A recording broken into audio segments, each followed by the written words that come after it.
કેન્દ્ર સરકારના આ વર્ષના બજેટમાં ચેમ્પિયન એમએસએમઈના નિર્ણય માટે નિર્માણ માટે 10,000 કરોડના એસએમઈ ફંડની જાહેરાત કરી છે। તેનાથી એમએસએમઈ સેક્ટરને સીધો લાભ મળશે અને લિક્વિડિટી વધશે। ધોલેરાને ડિફેન્સ મેન્યુફેક્ચરિંગ અને એરોસ્પેસ સેક્ટરમાં હબ બનાવવા માટે પણ રાજ્ય સરકાર પ્રયાસરત છે।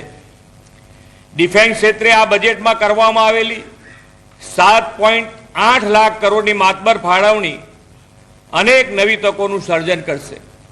ગુજરાત 4 સેમિકન્ડક્ટર પ્લાન્ટ સાથે દેશનું સેમિકન્ડક્ટર હબ બનવાની દિશામાં આગળ વધી રહ્યું છે। આ બજેટમાં જાહેર થયેલ ઇન્ડિયા સેમિકન્ડક્ટર મિશન 2.0 નો લાભ રાજ્યના આ સેક્ટરને મળશે। આઈએસએમઈ 2.0 ના પરિણામે ધોલેરા અને સાણંદમાં આવનાર દિવસોમાં હાઈટેક ઇકોસિસ્ટમ વધુ મજબૂત બનશે। પીએમ ગતિશક્તિથી ડીએમઆઈસી ફ્રેટ રૂટમાં નેટવર્કથી લોજિસ્ટિક સપોર્ટ સુદૃઢ થયો છે। પૂર્વના દાનકુનીથી આપણા ટેક્સટાઇલ સિટી સુરત સુધીના નવા ડેડિકેટ ફ્રેટ કોરિડોરથી રાજ્યના વ્યાપાર ઉદ્યોગ અને ઉત્પાદન ક્ષેત્ર માટે ઝડપી લોજિસ્ટિક સેવાઓ મળતી થશે। આ બજેટમાં ઇન્ફ્રાસ્ટ્રક્ચર અને રેલવેના વિકાસ ઉપર પણ ખાસ ભાર મૂકવામાં આવ્યો છે।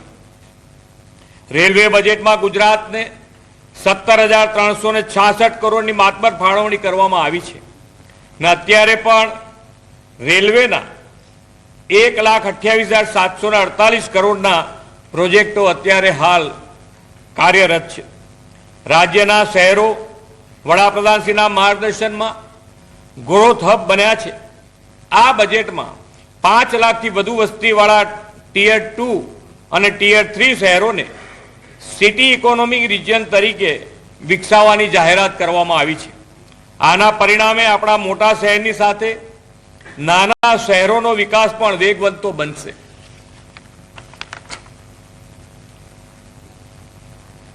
આ કેન્દ્રીય બજેટમાં મ્યુનિસિપાલિટી બોન્ડ માટે ખાસ પ્રોત્સાહન જાહેર કરવામાં આવ્યા છે। તેનો લાભ આપણી મ્યુનિસિપાલિટીઝને પણ મળશે।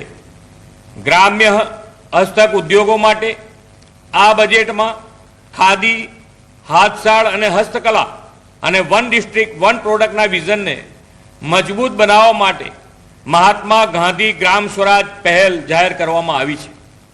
તેનાથી સ્થાનિક ઉત્પાદનો વૈશ્વિક બજાર સાથે જોડાશે અને બ્રાન્ડિંગમાં મદદ મળશે।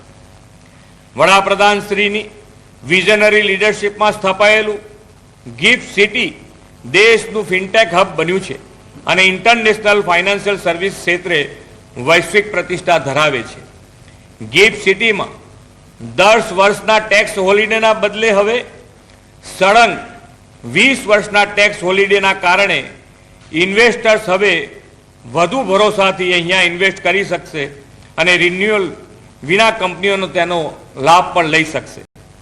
વિકસિત ભારતની આવતીકાલે મજબૂત કરવા માટે બજેટમાં એઆઈ આધારિત ક્ષેત્રને મજબૂતી પર ખૂબ ભાર મૂકવામાં આવ્યો છે। 2047 સુધી ડેટા સેન્ટર સર્વિસ માટે ટેક્સ હોલિડે જાહેર કર્યો છે। તેનો સીધો લાભ ડેટા સેન્ટર્સને મળશે।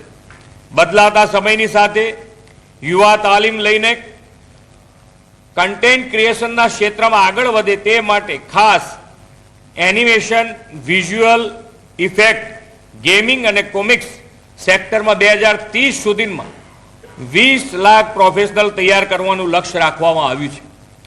આ માટે દેશમાં 15,000 જેટલી શાળાઓ અને 500 જેટલી કોલેજોમાં કન્ટેન્ટ ક્રિએટર લેબ સ્થાપવામાં આવશે। તેનો લાભ પણ યુવાનોને મળશે।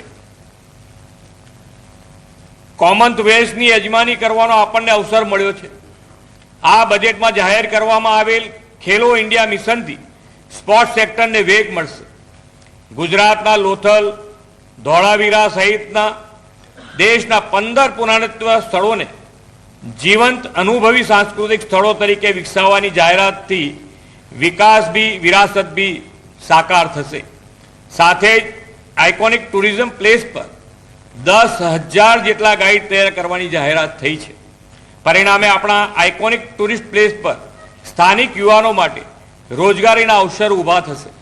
વડાપ્રધાનશ્રીની પ્રેરણા અને WHOના સહયોગથી જામનગરમાં ગ્લોબલ ટ્રેડિશનલ મેડિસિન સેન્ટર કાર્યરત છે, તેને અપગ્રેડ કરવાની જાહેરાતથી પરંપરાગત ઔષધિઓના સંશોધનોનો વ્યાપ વિશ્વભરમાં વધશે। આ કર્તવ્ય દ્વારા ગ્રામીણ ક્ષેત્રે, કૃષિ ક્ષેત્રે સશક્ત કરવાની નેમ છે। નેશનલ ગ્રોથમાં ગુજરાતના મહત્વપૂર્ણ યોગદાનને ધ્યાનમાં લઈને 16મા નાણાં પંચ અંતર્ગત સેન્ટ્રલ ડિવોલ્યુશન 3.48થી વધીને 3.75% કરવામાં આવ્યું છે।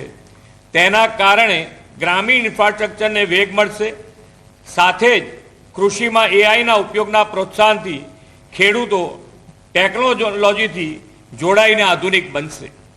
આદરણીય વડાપ્રધાનશ્રીના નેતૃત્વમાં સૌના સાથ સૌના વિકાસના મંત્ર સાકાર કરીને આ બજેટ સર્વગ્રાહી વિકાસ અને કલ્યાણથી વિકસિત ભારતનું નિર્માણ કરશે। આ વિકાસલક્ષી બજેટના લાભ મેળવીને ડબલ એન્જિન સરકારની ડબલ સ્પીડથી વિકસિત ભારત માટે ગુજરાત લીડ લેશે। Thank you.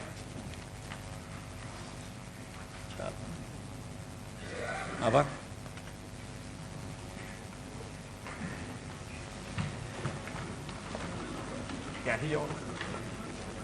બજેટને લઈને સીએમ દ્વારા પ્રતિક્રિયા આપવામાં આવી છે। જે બજેટ રજૂ કરવામાં આવ્યું છે તે વિકાસને ધપાવનારું બજેટ છે તેવી વાત કરવામાં આવી છે। તો કેન્દ્રીય બજેટમાં મનપા માટે ખાસ સૂચનો પણ જારી કરવામાં આવ્યા છે। આધારિત ક્ષેત્ર પર વધુ ભાર મૂકવામાં આવ્યો છે। આ તરફ ગિફ્ટ સિટીમાં રોકાણ વધે તેના પર પણ ધ્યાન આપવામાં આવ્યું છે। કેન્દ્રીય બજેટમાં મનપા માટે ખાસ બોન્ડ પણ તૈયાર કરવામાં આવ્યો છે। જે બજેટ રજૂ કરવામાં આવ્યું છે તે બજેટ પર સીએમ દ્વારા પ્રતિક્રિયા આપવામાં આવી અને વિકાસની રફતાર આ બજેટમાં જોવા મળી રહી છે તેવી વાત પણ કરવામાં આવી। આશારામ આશ્રમની જમીનને લઈને મોટા સમાચાર સામે આવી રહ્યા છે। 45,000 ચોરસ મીટર જમીન લેવા હાઈકોર્ટની લીલી ઝંડી જોવા મળી છે। મોટેરા આશ્રમ હવે આશારામની પકડમાંથી મુક્ત અને ગુજરાત હાઈકોર્ટે આશ્રમની જમીન પરત લેવા રાજ્ય સરકારને મંજૂરી આપી છે। કોમનવેલ્થ 2030 પહેલા અદ્યતન સ્પોર્ટ્સ કોમ્પ્લેક્સ બનાવવા જમીનનો ઉપયોગ થશે। મોટેરા આશ્રમમાં થયેલા 30થી વધુ ગેરકાયદેસર બાંધકામો તોડી પાડવાનો માર્ગ ખુલ્યો છે। તો લાંબા સમયથી ચાલી રહેલી કાનૂની ગૂંચવણ બાદ હાઈકોર્ટનો મહત્વનો ચુકાદો। હાઈકોર્ટ જસ્ટિસ વૈભવી નાણાવટીની કોર્ટનો સ્પષ્ટ નિર્ણય કરવામાં આવ્યો છે।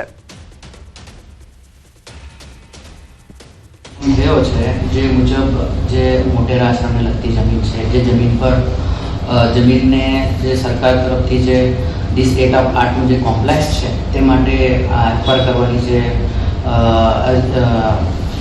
એક્વાયર કરવા માંગતા હતા તે માટે હુકમ કરવામાં આવ્યો છે। બનાસકાંઠા બાદ પાટણમાં પણ ઠાકોર સમાજના બંધારણના લીરે લીરા ઉડ્યા છે। પાટણમાં ઠાકોર સમાજના બંધારણનો ભંગ જોવા મળ્યો તો બંધારણ તોડતો વિડીયો વાયરલ થયો છે। સાતલપુરના કોરડા ગામે બંધારણનો ભંગ થયો છે। ઠાકોર સમાજના આગેવાને જ સમાજનું બંધારણ તોડ્યું છે। કોરડા ગામના યુવા મહિલા સરપંચના લગ્ન હતા। લગ્ન પ્રસંગે રાસ ગરબાનું આયોજન કરવામાં આવ્યું હતું। 4 જાન્યુઆરીએ સમાજના આગેવાનોએ બંધારણ બનાવ્યું અને મહિનામાં બંધારણ તોડ્યું। તો કોરડા ગામે ઠાકોર સમાજ આગેવાન મગનજી ઠાકોર જ બંધારણ તોડ્યું છે। લગ્ન પ્રસંગે રાસ ગરબાનું આયોજન કરી ભપકાદાર લગ્ન પ્રસંગ કર્યા। તો લગ્ન પ્રસંગે ડીજે અને રાસ ગરબાનું પ્રતિબંધ હોવા છતાં રાસ ગરબાનું આયોજન કરવામાં આવ્યું હતું।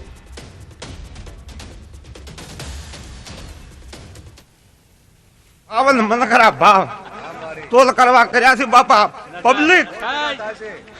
પબ્લિક ઓછી કરવા રે કરી રે ભાઈ, એવા ભાવ ચડાયા રે પણ જોન રાખતો પહેરતા હા બળદો ભાઈ કદાચ હવા મહિનો થાય જો હું 30,000 લાવે તોલારા સોડું કરતા મને માતા છોડીને છોડે હોનારા ભાવ મન ખરા ભાવ તોલ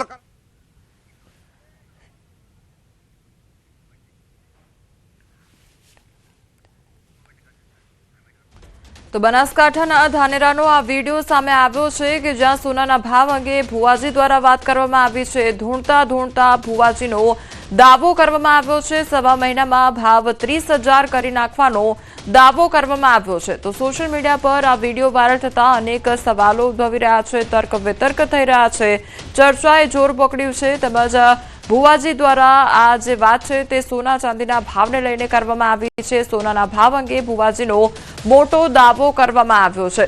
તો ધૂણતા ભુવાજી દ્વારા દાવો કરવામાં આવ્યો છે। સોનાના ભાવને લઈને દાવો કરવામાં આવ્યો। સવા મહિનામાં ભાવ 30,000 કરી નાખવાનો દાવો કરવામાં આવ્યો છે। તો સોશિયલ મીડિયા પર આ જે ભુવાજીનો વિડીયો છે તે પણ વાયરલ થઈ રહ્યો છે।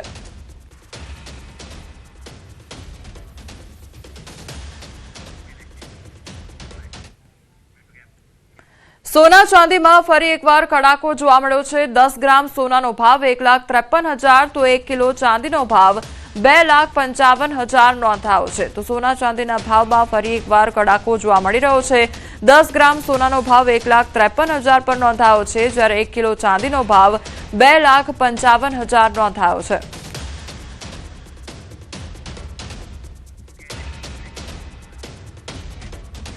બનાસકાંઠા બાદ પાટણમાં પણ ઠાકોર સમાજના બંધારણના લીરે લીરા ઉડ્યા છે અને પાટણમાં ઠાકોર સમાજના બંધારણનો ભંગ થયો છે।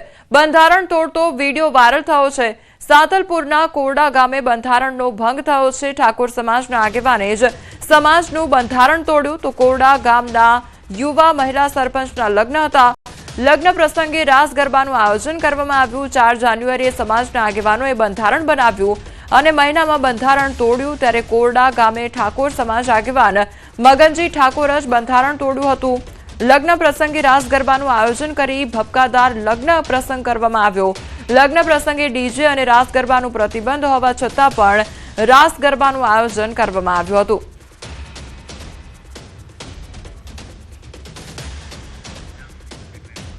જનતાના કામ કરવાની બદલે વિસાવદર નગરપાલિકાના ચીફ ઓફિસર અને ભાજપ ઉપપ્રમુખ વચ્ચે ઝપાઝપી થઈ।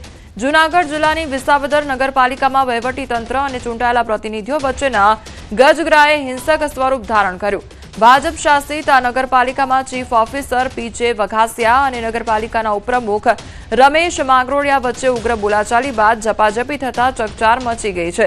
છેલ્લા કેટલાક સમયથી શહેરના વિકાસના કામોના આયોજન અને અમલીકરણ બાબતે અધિકારી અને પદાધિકારીઓ વચ્ચે મતભેદો ચાલી રહ્યા હતા।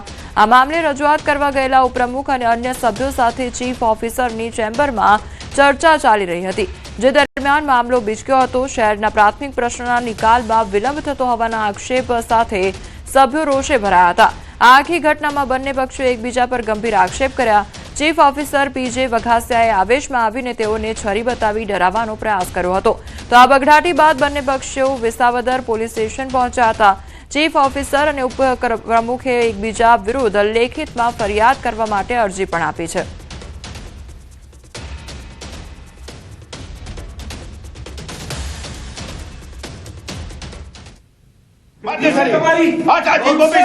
પત્રકાર છરી મારવાની વાત કર, જોવો તો ખરા ચાલો ન્યાય ક્યાં, જોવો તો ખરા તમે છરી હાથમાં લીધી છરી, અરે જોવો તો ખરા બે પૈસામાં વેચાઈ ગયો તમે હું છો, અરે હું છો એક પણ પૈસો કરી નથી એમના ભાઈ વાત તમે છરી લાવો ને લેખિત આપો મારી ચેમ્બરમાં આવતા નહીં, લેખિત આપો બંધી ગાળો બોલો છો તમે આવી રીતે બોલાય બધું બોલાય છરી કાઢો બોલો કાઢો છરી કાઢો નહીં કાઈ કાઢવી નથી છરી કાઢો છરી કાઢો। બનાસકાંઠામાં વેપારીના પરિવાર પર જીવલેણ હુમલાનો મામલો સામે આવ્યો છે। ડીસામાં ટ્રાન્સપોર્ટના વેપારીના પરિવાર પર હુમલો કરવામાં આવ્યો છે। ડીસામાં વાડાની જમીન મુદ્દે હુમલો કરવામાં આવ્યો તો લોખંડની પાઇપ અને ધોકા વડે જીવલેણ હુમલો કરવામાં આવ્યો। ઘરની પાછળ આશરે 10,000 ફૂટ જેટલી વાડાની જમીન બાબતે લાંબા સમયથી ડીસા કોર્ટમાં કેસ ચાલી રહ્યો છે। ઝઘડામાં પતિ પત્ની સહિત 4 લોકોને લોખંડની પાઇપ અને ધોકા વડે હુમલો કરવામાં આવ્યો। પતિ પત્ની સહિત 4 લોકોને ડીસા સારવાર બાદ વધુ સારવાર માટે પાલનપુર સિવિલ હોસ્પિટલ ખાતે ખસેડવામાં આવ્યા। સમગ્ર મામલે 4 લોકો સામે ડીસા દક્ષિણ પોલીસ મથકે ફરિયાદ નોંધાઈ।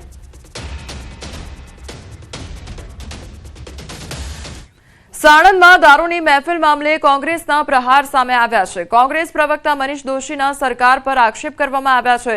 સરકાર નશાબંધી કરવામાં સંપૂર્ણ નિષ્ફળ છે. મહેફિલો પકડાય છે પણ દારૂ ક્યાંથી આવે છે તે સવાલ ઉઠાવવામાં આવ્યો છે.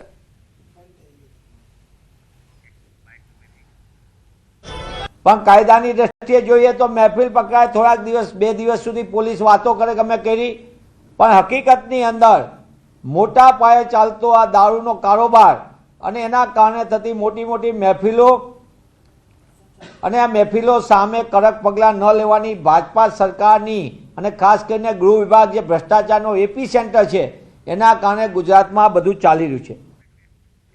અમદાવાદ આજથી ધોરણ 12 સાયન્સમાં પ્રેક્ટિકલ પરીક્ષાનો પ્રારંભ થયો છે, ત્યારે રાજ્યભરના 1 લાખથી વધુ વિદ્યાર્થીઓએ પરીક્ષા આપી. અમદાવાદમાં 25,000થી વધુ વિદ્યાર્થીઓ પરીક્ષામાં જોડાયા છે. તો માધ્યમિક શિક્ષણ બોર્ડ 5 થી 13 ફેબ્રુઆરી સુધી પ્રેક્ટિકલ પરીક્ષા રસાયણ વિજ્ઞાન, ભૌતિક વિજ્ઞાન, જીવ વિજ્ઞાન સહિતના વિષયો પર પરીક્ષા અને દરેક પરીક્ષા કેન્દ્ર પર બાહ્ય નિરીક્ષક રાખવામાં આવ્યા છે. આજે અમદાવાદ શહેરમાં 25 જેટલા બિલ્ડિંગમાં આજે પ્રથમ દિવસથી પ્રેક્ટિકલ પરીક્ષા શરૂ થઈ છે. પ્રથમ દિવસે ઉપસ્થિત તમામ વિદ્યાર્થીઓને આજે શુભેચ્છાઓ પણ પાઠવી. અમદાવાદ શહેરમાં 25 બિલ્ડિંગમાં આજે ફિઝિક્સ, કેમેસ્ટ્રીમાં 7,730 જેટલા વિદ્યાર્થીઓ જે છે જે પરીક્ષાર્થી તરીકે નોંધાયા છે.